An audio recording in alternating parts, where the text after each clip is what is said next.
പാലക്കാട് നഗരസഭാ ഭരണം UDF പിടിക്കുന്ന കാര്യത്തിൽ 100% ഉറപ്പെന്ന VK ശ്രീകണ്ഠൻ MP. പാലക്കാട് നഗരസഭാ തിരഞ്ഞെടുപ്പ് ചുമതലയുള്ള കോൺഗ്രസ് നേതാവ് VK ശ്രീകണ്ഠൻ MP വാർത്താ സമ്മേളനത്തിലാണ് ഇക്കാര്യം അവകാശപ്പെട്ടത്. മുൻ നഗരസഭാ ചെയർമാനെ കാണാനില്ല, അവരെ BJPക്കാർ വല്ലാതെ ദ്രോഹിച്ചു, വനിതകളെ ചേർത്ത് പിടിക്കുമെന്ന് പറയുന്ന BJP ഇതൊന്നും കാണുന്നില്ല. BJP ഭരണത്തിന് അന്ത്യം കുറിക്കാൻ വർഗീയ കക്ഷികൾ ഒഴികെ ആരുമായും കൂടുമെന്ന് ശ്രീകണ്ഠൻ. പാലക്കാട് ജില്ലയിലെ ഐക്യജനാധിപത്യ മുന്നണിയുടെ സ്ഥാനാർത്ഥികൾ 100% പ്രഖ്യാപിച്ചു കഴിഞ്ഞിരിക്കുകയാണ്. ജില്ലാ UDF കമ്മിറ്റി വളരെ സമയബന്ധിതമായി വളരെ വിട്ടുവീഴ്ചയും ഐക്യവും പ്രകടമാക്കി ജില്ലയിലെ മുഴുവൻ UDFൻ്റെയും സീറ്റ് വിഭജനം പൂർത്തിയാക്കിയിരിക്കുകയാണ്. ശ്രീ മരക്കാർ മാരായമംഗലം ചെയർമാനും ശ്രീ ബാലഗോപാലൻ കൺവീനറുമായ ജില്ലയിലെ മുതിർന്ന നേതാക്കന്മാരുടെ കോർ കമ്മിറ്റിയാണ് വളരെ നേരത്തെ തന്നെ ഒരു അഭിപ്രായ വ്യത്യാസം ഒരിടത്ത് പോലും ഇല്ലാതെ UDFിലെ ഘടകകക്ഷികളുടെ സീറ്റ് വിഭജനം പൂർത്തിയാക്കിയത്.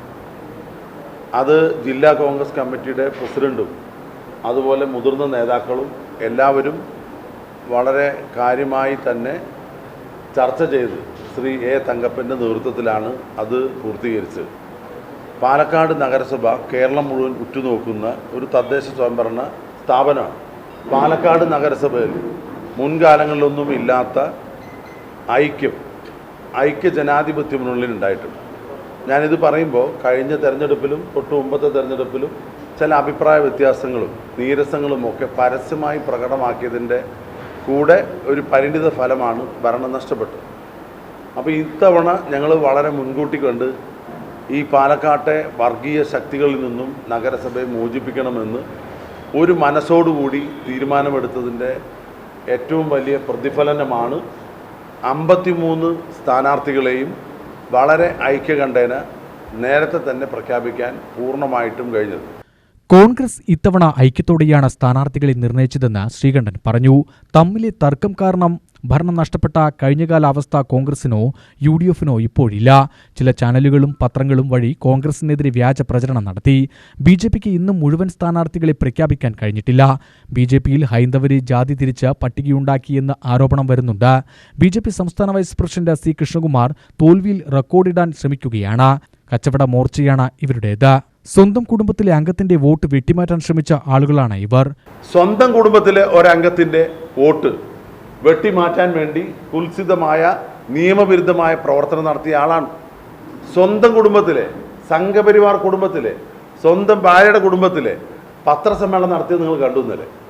ആ വ്യക്തി പരമോന്നത ഹൈക്കോടതിയിൽ പോയിട്ടാണ് അവരുടെ വോട്ട് നിലനിർത്തിയത്. അപ്പോൾ വോട്ട് ചോരി ഇന്ത്യയിൽ ബീഹാറിൽ മാത്രമല്ല, മറ്റ് സംസ്ഥാനങ്ങളിൽ മാത്രമല്ല, ഈ പാലക്കാട് നഗരസഭയിലും വോട്ട് ചോരിക്ക് നേതൃത്വം നൽകുന്നത് ഈ സംസ്ഥാന നേതാവാണ്. ഞാൻ പേര് പറയാൻ ആഗ്രഹിക്കുന്നില്ല, ആരുടെയും പേര് പറഞ്ഞു വ്യക്തിഗതം ചെയ്യാനല്ല.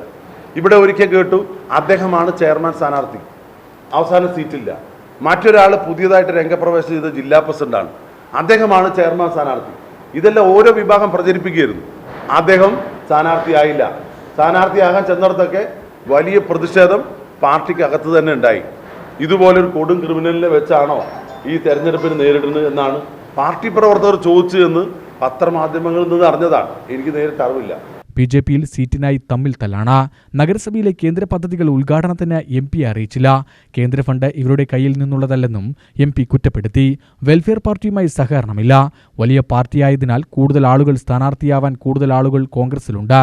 എന്നിട്ടും 99% തർക്കമില്ലാതെ സ്ഥാനാർത്ഥി നിർണയം നടന്നു. 3 സീറ്റിൽ മാത്രമാണ് തർക്കം. ജനാധിപത്യ മതേതര വിശ്വാസികൾക്ക് കോൺഗ്രസിലേക്ക് സ്വാഗതം. പ്രിയാജയനെയും പ്രമിള ശശിധരനെയും കുറിച്ച് പരാമർശിച്ചതിലാണ് ഈ നിലപാട്. പലപ്പോഴും ഇവരുമായിട്ടൊക്കെ ആശയവിനിമയം നടത്തിയിട്ടുണ്ട്. അവരെ BJP വിട്ടുവരാൻ തയ്യാറാണെങ്കിൽ, വർഗീയ നിലപാടുകൾ മാറ്റാൻ തയ്യാറാണെങ്കിൽ, BJPയുടെ ആശയങ്ങളിൽ അഭിപ്രായ വ്യത്യാസം ഉണ്ടെങ്കിൽ 2 കൈ നീട്ടി സ്വീകരിക്കും എന്ന് ഞങ്ങൾ പരസ്യമായി പറഞ്ഞിട്ടുണ്ട്.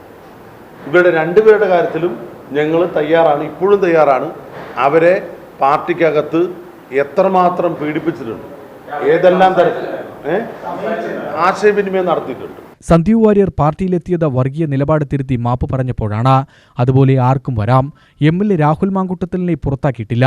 ആ നടപടി എന്താണ് എന്നറിയാതെ മാധ്യമങ്ങൾ പിറകെ ഓടുന്നു. അദ്ദേഹം UDF MLAയാണിപ്പോഴും. സസ്പെൻഷനിലായ MLA പ്രചരണത്തിന് ഇറങ്ങിയാൽ എന്തിനെതിർക്കണം? വെറും സസ്പെൻഷനാണ് അദ്ദേഹത്തിനുള്ളത്. അദ്ദേഹത്തിനെതിരെ ഒരു കേസുമില്ല.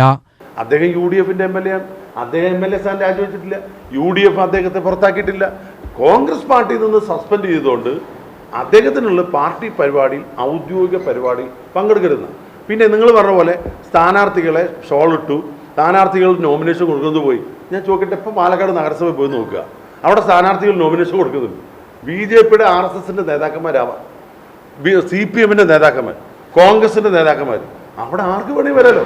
ഇപ്പം അവിടെ MLA പോയാൽ നിങ്ങൾക്ക് പറയാൻ പറ്റുമോ അവിടെ നാമനിർദ്ദേശം കൊടുക്കുന്ന സ്ഥലത്ത് MLA പോയി? എന്തൊരു ആരോപണം! അത് വിചിത്രമായ കാര്യങ്ങളാണ്. നിങ്ങൾ അതിനുവേണ്ടി സമയം കളയണ്ട. ഇവിടെ പോരാട്ടം ഇടതുപക്ഷ ജനാധിപത്യങ്ങളുടെ ഗവൺമെന്റിനെതിരായിട്ടാണ്. UTV news, Palakkad.